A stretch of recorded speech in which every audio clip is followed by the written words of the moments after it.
Di video sebelumnya saya sudah mendemokan cara membuat produk, kemudian membuat form produknya, form ordernya, atau landing page-nya gitu ya. Nah, juga termasuk saya sudah mendemokan ordernya sekaligus ya. Nah, di sini sekarang saya akan coba untuk mendemokan, melihat orderan dari customer gitu ya. Jadi misalkan saya sebagai pemilik toko atau pemilik produk akan melihat berapa atau orang-orang yang beli produk saya, misalkan seperti itu. Oke, caranya gampang. Silakan menuju ke halaman produk ya, e-commerce ya, kemudian di menu order. Di sini akan ada initial checkout, yaitu orang-orang yang hanya memasukkan namanya gitu ya, memasukkan datanya tapi tidak melakukan checkout. Nah, ini akan terekam di sini teman-teman ya. Terekam di sini. Kemudian orang-orang yang sudah sampai ke checkout kemudian mereka udah mau membayar nih ya. Jadi contohnya misalkan di sini ada tadi customer namanya Den Bagus ya, misalkan ya.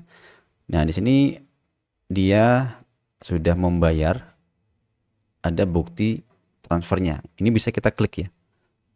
Nah, misalkan kayak gini. Ini misalkan bukti transfernya ya. Tadi saya asal aja ngupload bukti transfer ya. Jadi misalkan ini bukti transfer ini bisa kita lihat teman-teman ya. Kemudian bisa kita cek transferan masuk ke dalam rekening kita atau tidak gitu ya. Kemudian kita bisa klik detailnya, berapa, ongkos kirimnya berapa, kemudian diskonnya berapa. Untuk kita mungkin ada pembukuannya masing-masing ya. Nah, kemudian kita juga bisa follow up. Jadi langsung kita follow up. Kalau teman-teman mengakses drip form ini menggunakan HP, ini bisa langsung kita follow up chat langsung ke mengarah ke WhatsApp ya. Atau misalkan menggunakan WhatsApp desktop, ini bisa langsung kita hubungi langsung ya, seperti itu. Nah, kalau teman-teman mau otomatis, ini juga bisa kita gunakan menggunakan WhatsApp automation yang ada di drip form. Nanti di video berikutnya lagi kita akan coba bahas ya. Nah, kemudian termasuk yang initial checkout tadi, ketika mereka nggak beli-beli, ini bisa kita chat mereka ya, seperti itu. Kemudian misalkan ini sudah bukti transfernya sudah oke, sudah benar-benar sudah transfer ya, sudah kita cek, ini bisa kita ganti statusnya ya.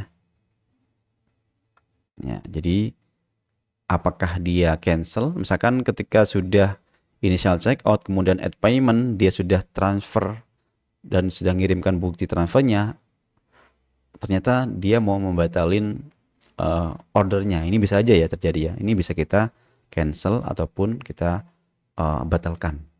Misalkan sudah benar-benar sudah jadi dengan invoice seperti ini, sudah oke, maka kita bisa ubah menjadi purchase. Oke, jadi sudah purchase, kita pindah ke tab ini, ke menu ini, maka akan muncul seperti ini ya. Jadi kondisinya sudah purchase.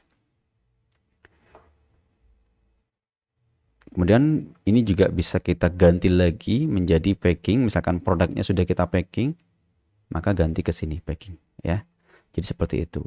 Bahkan misalkan kita ganti lagi statusnya menjadi send order gitu ya. Ini bisa kita masukkan resinya.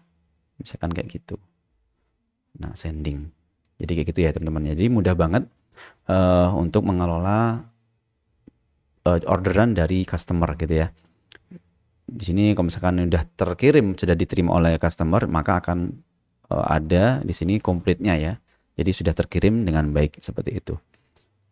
Oke, kemudian ini halaman cancelnya. Kalau misalkan ada yang cancel, yang ordernya cancel, ini akan terdata di sini. Kemudian di sini ini bisa kita jadwalkan ya, atau bisa kita lihat orderannya sampai kapan. Misalkan hari sekarang, kemarin ya, 7 hari yang lalu, atau last 30 hari atau 30 hari ke belakang itu ya, ada berapa. Ini bisa kita atur, bisa kita lihat ya. Jadi komplit banget cara untuk mengelola penjualan produk di drip form ini.